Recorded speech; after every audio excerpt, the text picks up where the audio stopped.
Welcome to another episode of Leches Radio, representing 1/3 of the trios. Mr. Ratso over here. Gentlemen, what's going on? Yo, we in here, man. Slim Shady show. What up? Peace. You know what I mean? So the guy, aka Rhythmatic, aka Slim Shady. Hotter than a pair of twin babies. With the windows up. Yo. So as always, welcome back. You can find us at all social media handles, accounts, everything at Leches Radio. And you can stream all of our content on Spotify and Amazon Music. And with that said, we've given you a little bit of a hint of what we're going to be talking about today. Today's topic focuses on an artist who's been in a position to talk to these kids and they listen. He ain't no politician, but he kicked it with them a minute. And in the process, became the highest selling rapper of all time. Ladies and gentlemen, welcome to the Marshall Mathers episode here on Leches Radio. With the recent release of his second greatest hits project, Curtain Call 2, we decided to take a look back on the legacy Eminem created for himself in the form of flows, rhymes, controversy, and comedy. So just to kind of kick it off, guys, how were y'all introduced to Mr. Marshall Mathers? Chris Webber, man. You know, Detroit. Nah. Oh, and what did you think of when you were introduced to him? Yeah, we probably gonna have similar answers here, just due to the time stamp. But the Infinite album, I did not know nothing about that. Me neither. You know, yeah. I just Well, he said he sold like 70 copies, so like no one really knew it. Yeah. Pre-streaming era. Right. But I know, so I thought he was a Jersey cat, with his involvement with like Rod Digger in the East Side. Oh yeah, Pace One, yeah. Yep, Pace One.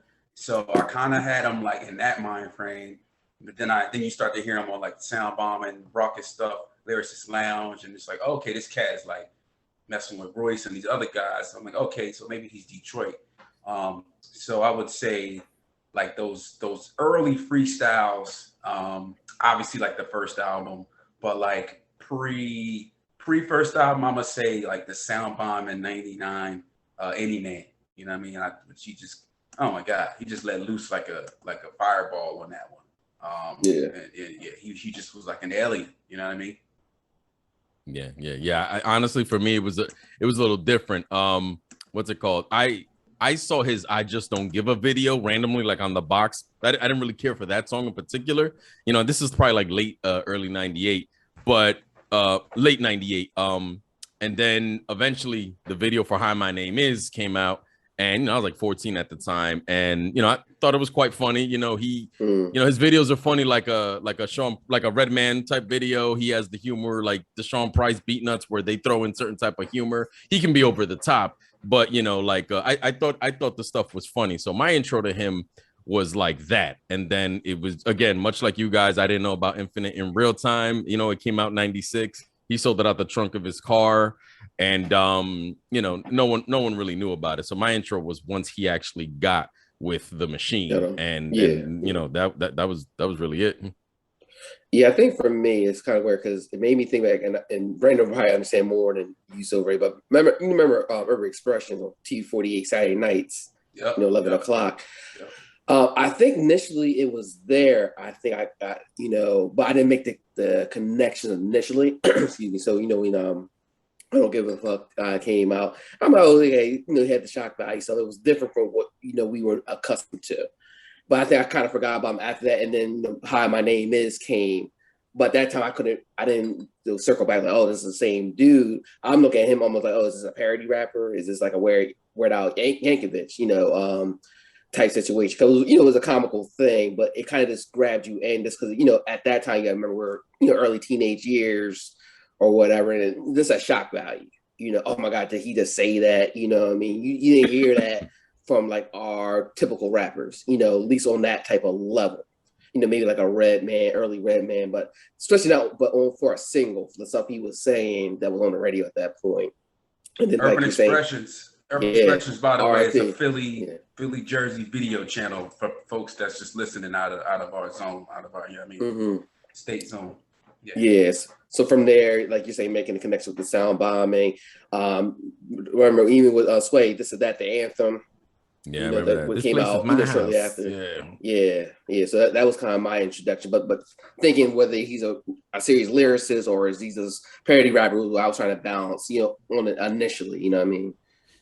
Yeah, and honestly, like in the beginning, like early on, like I wasn't big on him. Like I've always said that the nasally and the robotic kind of delivery really didn't pull me in. So it wasn't until he dropped that where it was like where he pulled me in a little bit. You know what I mean? But wow, yeah, so you guys didn't really hear him into the album. I didn't. I thought y'all would have a similar, Well, I had like I said, I heard I Just Don't Give About It. Like I said, I didn't make that connection because I think I heard that and there was like kind of a time lapse. I think that might have still been during technically some Shady EP, because he had that on the EP. Yeah, because the EP I think is like 98, right? Yeah, I think it's 97. I feel like might be 97. I think the EP was 97. Some Shady LP was 98. So when I heard that, Slim Shady LP is 99, and the only reason I know that is because it dropped on my birthday in 99. Okay. And one of my friends was an Eminem stan, no pun intended, and brought the cassette to my house that day. Yeah, so I feel like because of that gapage in between, like I said, that was before he was technically signed to Aftermath. I kind of forgot about it. You know what I mean? I started hearing them like, well, This Is That. That's why I started remaking the connection in the sound bombing. So it was almost like I knew, but I didn't know at the same time because of the puzzle, putting the puzzle pieces together. Where like I said, we were talking about streaming. This is even before, Napster, LimeWire. This is all free, all that. Right before, yep. Yeah, man. So so like his intro, this is how we get introduced to him. For me, right? Like I didn't really like if you go in real time, because how it went in real time versus hindsight was two different things. In real time, I didn't really follow him closely. Like I wasn't big on him, but once he starts like getting into like that Marshall Mathers LP era, pretty much like 2000 or like 2003, it was his like I remember the first song that made me kind of make me say, oh holy shit, was the Way I Am on Marshall Mathers LP, because he was just focused, and you know what I mean? He was just like really like talking about like his experience like post fame and stuff, right? So that was the first one where I'm like, damn, he's really like flowing on this, and I thought like the production was complimentary. And then you build on that with his features, Renegade, Patiently Waiting, everything he was doing with his crew, with like the Interscope artists, Exhibit and whatnot. And it wasn't until like those certain key features where he was just stealing the show that made me start to really, really respect his pen, because I just felt like you were hearing like just greatness. I felt like you were hearing just unbelievable MCing. Like he was on on Dead Wrong. I mean, I know that was after Biggie passed, but that's a song where Biggie's kind of in his Slim Shady-esque bag. And when you listen to what he's saying, it's like, damn, like, he's saying some really violent, like rape, murder, and all this. And so it's like, who else do you get to put on that? Like Eminem was like the perfect choice for that. Perfect choice. And he killed it. There's several different levels of Devils. Like he killed that feature. He's not in the video version, but for me, it was the features that made me say like, and again, he adjusted his style a little bit, to where he was the flow and the rhymes could shine a little more than with this different delivery. So I mean that made me like really start to respect him more. Yeah. But I'll even take it back. I know, like you say, you didn't really get to Marshall Mathers and The Way I Am, but I looked at songs like on the Slim Shady LP, like Rock Bottom, which was one of my favorite tracks on there, because he gave you a little more introspective. It wasn't so much of the shock value levels. Yeah, it's one of the few songs, Yeah, on there, Ain't Bad Meets Evil. That's how him and Royce connection was, and then that kind of got me into Royce. Cause I'm like, oh, who's this dude? Because Royce wasn't D12 or anything, and he was initially M's hype man. But now checking him out more so. But like I said, like features like the anthem, even like what's the difference? On the Chronic 2001 album. And so I obviously, forgot about Dre. I mean, he was just such. I mean, he wrote that shit. Yeah. Dre trusted him enough, right? Like that's a cosign and a half. Yeah. Exactly. So, and his work ethic was his output as far as like the tracks that he was able to do once he was able to evolve from the Marshall Mathers, and definitely, then segue into the Eminem show. I think that was definitely like his like pinnacle, at that point. Yeah, his first couple of years are interesting because like it's gaps in between. It's like, oh, then is he signed? Is he with Ruckus? Oh no, he's with Aftermath, and then he like takes off like a bullet train. As opposed Don't forget, you supposed to be Terror Squad. Yeah, I was about to say Fat Joe said he says the biggest regret after he produced Still Not a Player, apparently. I forgot about that. Duck down, I mean, he was like a free agent for a minute, and but then you see him just kind of take off like finally in like 99, 2000. But his trajectories for how big he is, it's interesting. I don't think maybe DMX is comparable, but like he didn't start off like immediately. You know what I mean? Like it wasn't like the Nas. It was a slow burn. Or he had to come out with a classic album. Like he had to move from his trunk to that first Infinite album, which I was able to hear, and like they're spot on. Like he really is sounding like AZ, like more than anything on there. Yeah. But ironically, that's what I actually like the album, and I think part of it is that that delivery. Even though you hear AZ all up in it, like the style of production he went with, and he wasn't very shock value with it. I actually kind of like the Infinite album. I just know what it is and what it isn't. Like it was definitely on there. And you know what's funny is Eminem. He's credited his influences besides like the AZ influence, like by Tretch and Redman. You know what I'm saying? Heavy New Jersey influence in his style going forward too. But I will say I don't know. The Infinite album's not available for streaming. It's one of those you got to kind of get it on the side. I don't know what you guys thought of it, but Discogs. Oh yeah, I wonder if it's on. Yeah, they're probably selling it for $500 now or something like $1,000. But yeah, no, I actually I will say I kind of like that one. This is kind of I like that one a little bit more than Slim Shady LP, even though it has its flaws. You know what I mean? I actually it's comparable. My bad. It's comparable to Chino XL's first major release versus Here to Save You All. I Told You So versus I Here to Save You All. Like I like that first joint. You know what I mean? And then the second one is like that sold more. That extended his career similar to Eminem, but I do like that Infinite album better. Weirdly, you know what I mean? It's not a popular take.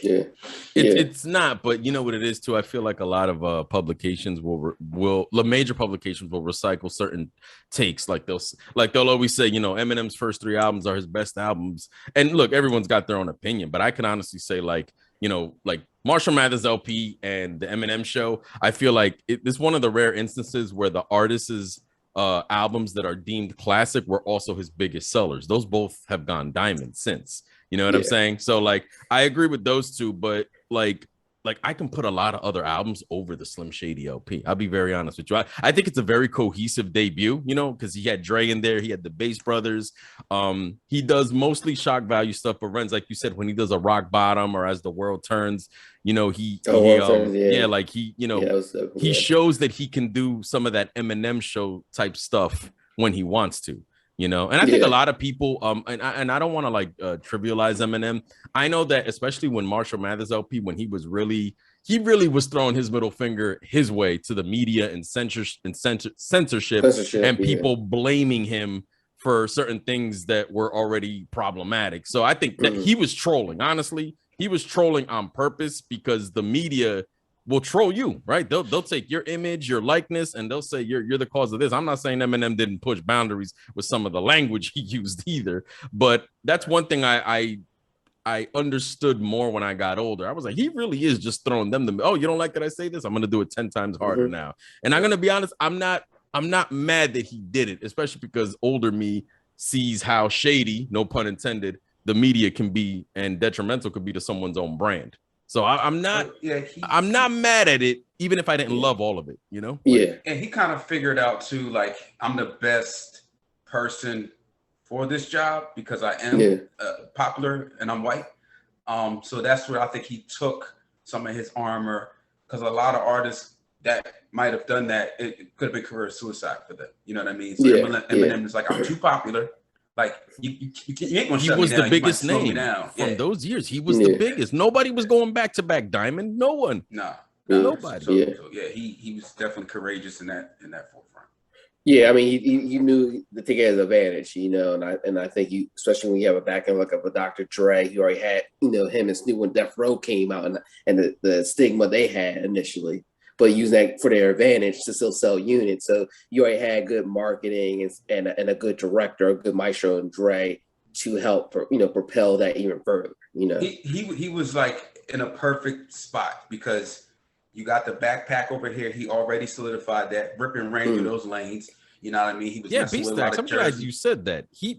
I think some people forget he paid his dues as the backpacker. Like he went, he's battle tested, bro. Like he's done the battle circuit, 8 Mile. You know what I mean? I'm glad you said that. Go ahead. I'm sorry. Yeah. And so he had that foot firmly planted, and then you go all the way to the other side.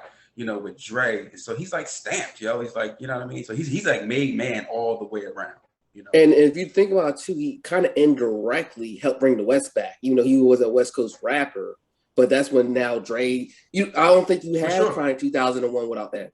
You know what I mean? He energized Dre. Because remember, he had the Aftermath compilation and that fell flat. He had the Firm, even though, we see it was good, but on a commercial level fell flat.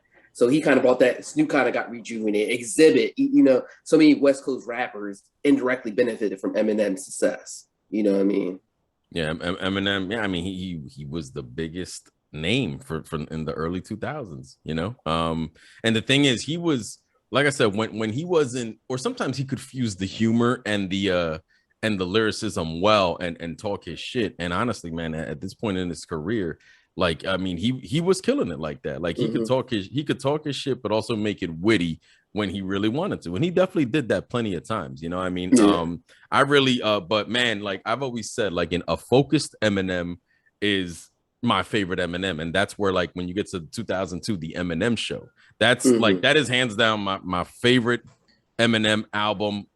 He only has one song on there where I think he had to really meet that silliness quota, but a focused Eminem who has stuff to get off his chest is my favorite version of him. And I can always say that Eminem Show is hands down my favorite era of Eminem. And what's crazy is that same year, and that's 2002, he also has the 8 Mile soundtrack and the movie. You know what I'm saying? Yeah. Like, I mean, that, an 8 Mile soundtrack's home to his biggest single ever. Like, yo, the 8 Mile soundtrack was anchored by Lose Yourself and 50 Cent's Wanksta. Like, can you have, those are like 2 number ones. Can you have a better possible lead off, like for a soundtrack? This is back when soundtracks were dope, because I think that soundtrack's pretty good. Yeah, you got to go outside the genre to compare, basically.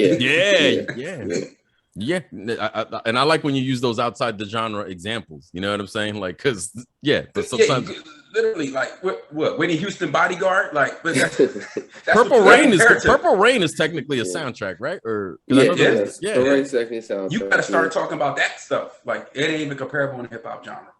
Yeah. So then, like, okay, so we're still in prime Eminem mode, right? Eminem Show, 10 million plus, 8 Mile soundtrack, I don't know how many millions, right? Then he gets to like the encore era, where when you listen to that, you know what, man, it's a shame that he was no stranger to making albums long, right? His albums were like, outside of Slim Shady LP, right? He had 70-minute plus albums, but I felt like once you get to the encore era, it's a shame that he put like the amount of like messing around tracks on there, because I'm telling you right now, there's a lot of good music on there, but there's also when he was just messing around like too much. So encore felt like, all right, his peak was starting to like decline, but you still got like a Toy Soldiers out of that one. You know what I'm saying? And that's kind of, encore tends to mark the end of like his I guess from like is like the first half of his career. I know he did Curtain Call, the first one in 2005, but I know like that era, how are you guys feeling about Eminem, once you get to this point where he's kind of nearing the end of his prime, right? What are you thinking about him in the mid 2000s? This is after, 8 Mile has happened, all of that. I kind of checked out, quite frankly. Yeah. And I think, and he talked about in interviews, that's probably where his peak of his drug addiction was too. Yeah. He was saying how he was pilled up from start of day to end of the day. And I think you kind of heard that, like you said, some of the quote unquote experimental track. I think those are a lot of stuff you heard it from mostly then, so I kind of, even though, like you said, you had Toy Soldiers, but all the other stuff was kind of like, okay, I kind of outgrown, some of that stuff. At that point, I think where I was at mentally, I think I was starting to check out some of the newer underground cats and more of the indie artists. What Eminem was saying at that point really didn't resound to me. So to speak, I thought he was taking a step backwards. And then you also saw him going more in the executive, mode. Because now you got 50, you got Obi Trice. So, you know what I mean? So you kind of see he kind of took the back seat a little bit. Outside some of the cameos that him and 50 were doing, what I thought, they have excellent chemistry, but everything else that was just from him on a solo standpoint, I really wasn't checking for at that point. Yo, and you mentioned him as an executive, kind of successful, right? He gave D12 a platinum and a double platinum album, right? Obviously, him being attached didn't hurt. 50 Cent's first 4 albums on Shady Aftermath, like those are like 9 million, 6 million, platinum, gold. Yellow Wolf got a gold project, you know what I mean? Like and then Eminem actually, from the Eminem show on, his own albums were like Shady Aftermath. So like but besides its own stuff, like Obi Trice, but like he put a lot of people on. But certain people really pulled in plaques. He was during his prime, his executive, like the Shady umbrella really wasn't the worst place to be. You know what I mean? Not at all. And then you have the Shade 4-5 comes out of that. That station's still going actually. Yeah, Shade 4-5 still going. His executive grade, I would give an A actually. And I don't care if people want to say by default, just by being attached to Eminem. Oh well, that counts. Like, you know what I mean? Yeah, you know why? Because there's people who, don't do it, who don't lend that, who don't reach back. You know what I'm saying? Like exactly. So even if it's namesake or by default, if you benefited from it, that counts, right? Technically under the umbrella of his productivity. So as executive, I give him an A. I do like his production. Like he was starting to dibble dabble like 04, 05 on. Yeah, early on. I liked it, yo. Like he got a nice joint on Godson. Carry the Cross. Yeah. Carry the Cross. He's he did a couple on Obi Trice's first album. I bought that album. I enjoyed that. I think it was like Cheers. That one gets a lot of underground classic acclaim. That one is a very celebrated project. I mess with that. All his Roy stuff, of course, is dope to me. I was saying with Zoe. So his solo stuff I had kind of checked out, but I was more like peeping his remixes, the executive behind the stuff, behind the curtain, pun intended, stuff that he was doing in this era. And also, right, like he comes out in 97, 98. His core fan base is right now like 25, 26, 27. These people are out of high school, out of college now. So his fan base is growing up a lot. People are getting older. They're having children, their families, whatever. So I think his core group is also growing up. Right. So that happens. Yeah. If that happens, right. Can your music stand the test of time? So I think he just kind of went through that period where you got to figure it out. And so I think that happened to like probably even his core, even his fan stands. I would beg to say that they had a little bit, there was some separation there. I think even from the super fan. Yeah, for sure. And he it's crazy. He did units well into his post prime. That's what's insane. You know what I mean? But Encore happens, right? And then like Curtain Call, right? The first one comes out, and this is basically every artist tends to put out. He's one of the interesting artists where like he didn't put out that first Curtain Call because he was like done with the label, right? A lot of artists we notice will put out a greatest hits when they're like on to hit that last album requirement on a contract, and then they jump to somewhere else. So I thought it was kind of interesting that he did a Curtain Call 1 back then. Dude, that one now has also gone diamond since. He has 3 diamond projects to his name, But then after Curtain Call, that's really where, like you said, between the Loss of Proof and his drug addiction that almost killed him, right? Like leads to that hiatus, right? He even says on Recovery, he's like, Encore, I was on drugs. Relapse, I was like coming off of them or something like that, right? He was kind of sober, like recently sober, at that point. Yeah. Yeah. So I mean, right. So the great hiatus happens. Every artist, especially every major artist who had a run always hits for whatever reason. They always take that break, and then when they come back, there's a difference. It's just right. Like a prime is very hard to duplicate. Even if you have a good post prime, your prime is just it's kind of like when you're an athlete, right? Like you can only stay there but so long. So he comes right. So we start hearing in the in the late 2000s